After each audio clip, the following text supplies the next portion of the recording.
Mga kapuso, duha na ka mga daotang panahon ang gibantayan sud sa Philippine Area of Responsibility.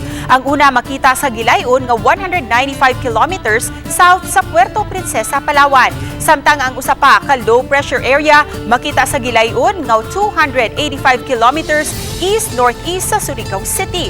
Parehong mubo ang kahigayunan niini nga mamahimong bagyo sa pagkakaron matud sa pag-asa. Apan magdala kini og uwan sa halapad nga bahin sa nasod. Samtang nagpadayon usab ang northeast monsoon o hanging amihan. Base sa rainfall forecast sa Metro Weather, uwanon ang halos tibuok Visayas ug Southern Luzon. Posible usab ang uwan sa pipila ka bahin sa Northern ug Central Luzon, apil na ang Mindanao. Baluron ang kadagatan ug delikado sa gagmayng mga sakayang pandagat ang magbiyahe ilabi na sa kabaybayunan sa Luzon ug sa Eastern Seaboard sa Northern ug Eastern Samar.